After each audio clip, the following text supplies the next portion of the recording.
very quick video, boys and girls. Mate of mine posted a not grain to glass, but pack to glass of this Mangrove Jack's Kveik IPA.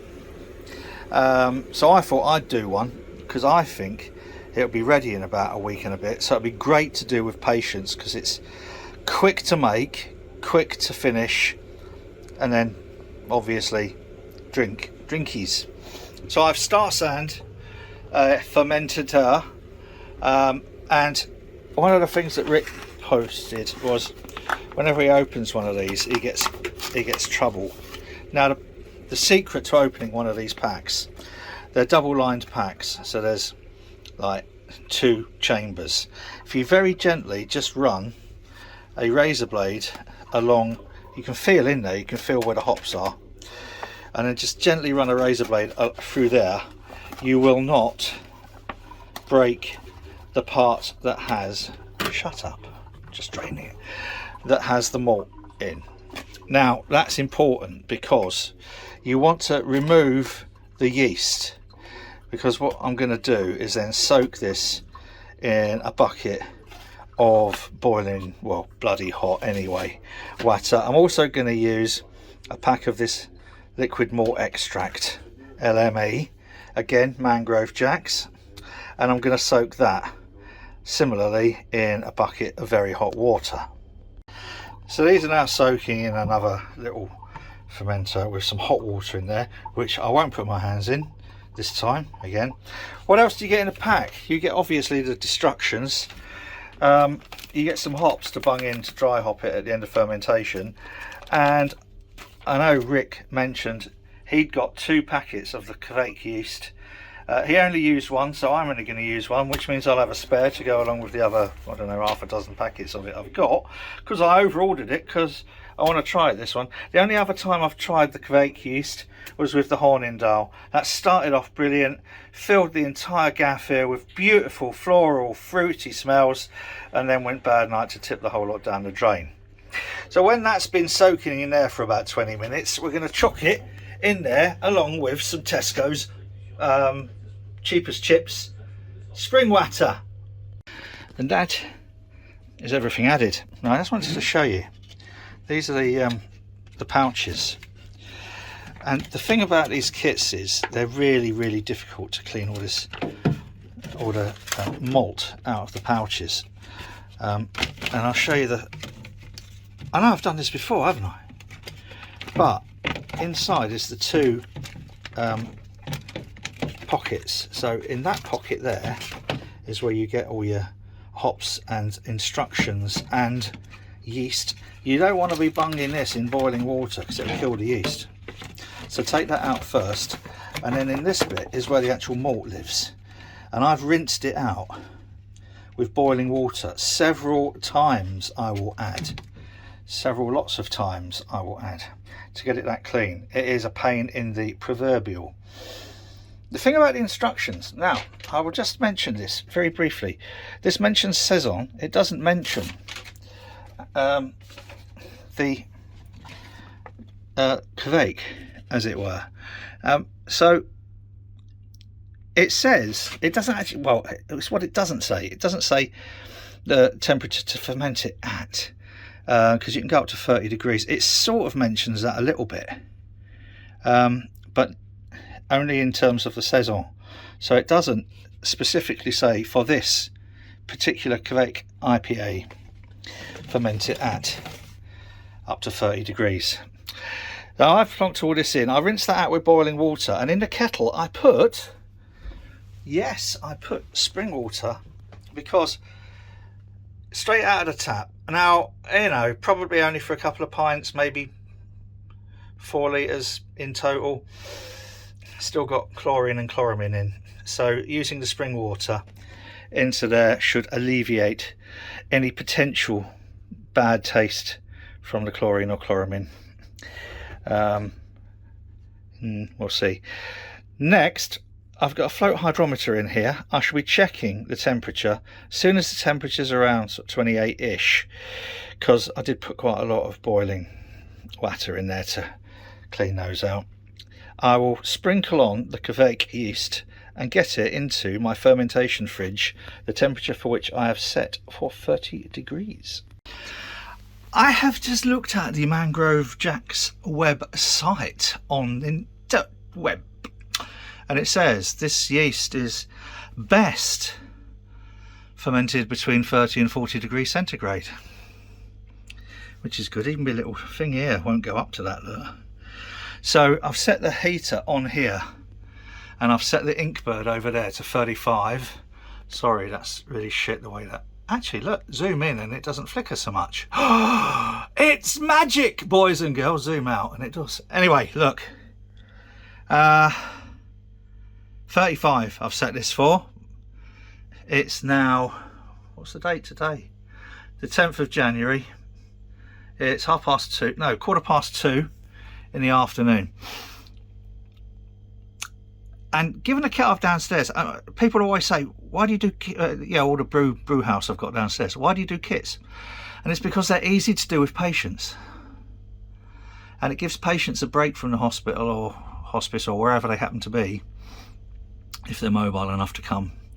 Some of them will get very tired very quickly. So doing a full grain kit for a full grain brew downstairs, you're talking a day really, which is, it's nice. But some of them haven't got the energy, so get them here just to do a kit like this. It can be done in 20 minutes, and they usually stay for a couple of hours.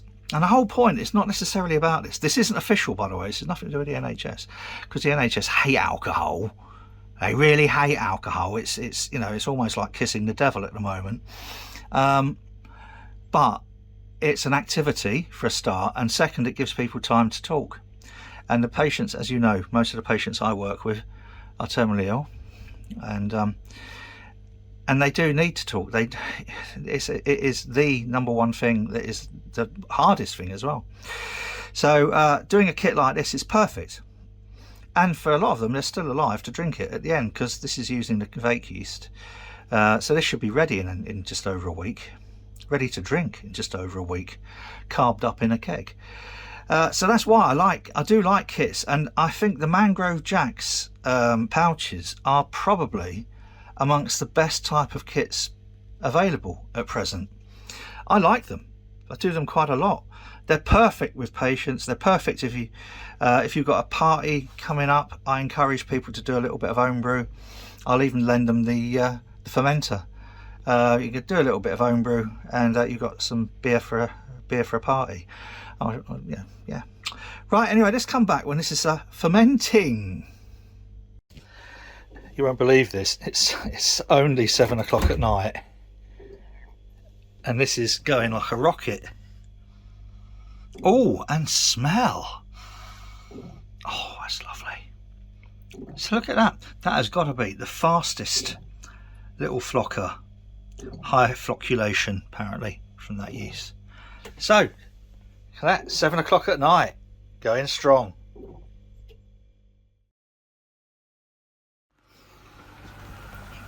So, fermentation was finished in 3 days. I then plonked in the dry hops, which was Amarillo and Citra, 50 grams, and left those in there for 3 days, and then I've cold crushed it for 4 days. You can see down there a nice compact tube. So I've just covered myself in that now.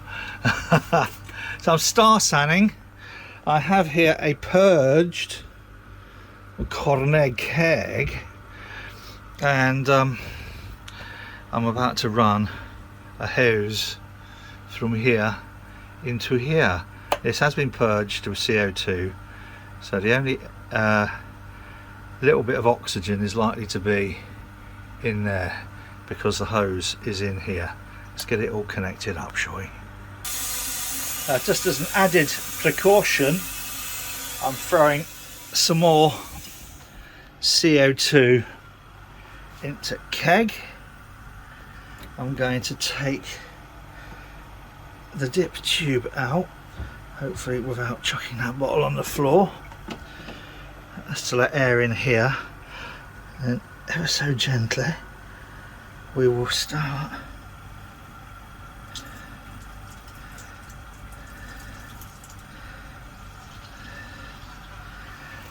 and, as an added precaution, we'll stick a little bit more CO2 in there.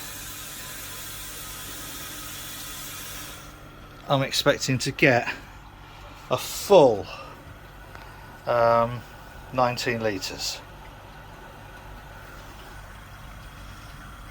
Brilliant. Full keg. Oh, that was lucky. Cleared that door. Now, I always do, I'm going to whack pressure right up in here, look. And the reason for that is A, it ensures that the lid is sealed, and B, it starts the carbonization process. Carbonization, carbonation process. So that's it. Back when we're ready to do some tasting. Before that, a quick look in the tube. That's the float hydrometer.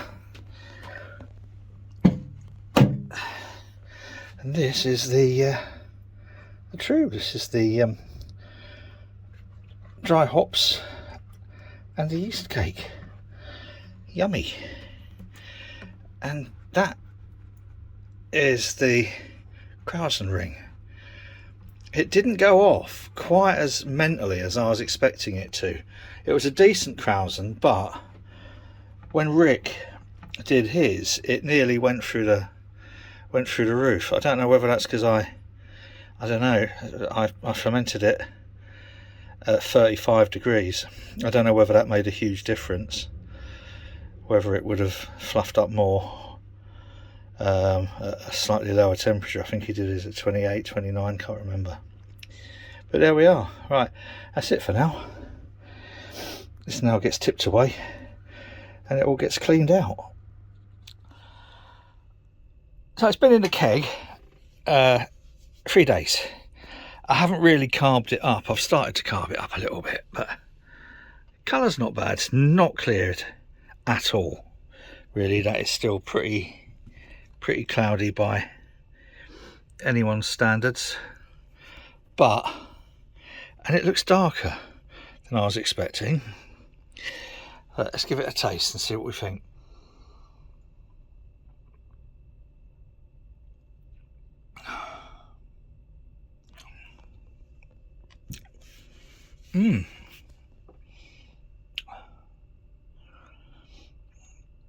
That's not what I was expecting. It's got quite a bitterness to it. Still quite fruity. I think it would definitely benefit from being carved a bit more.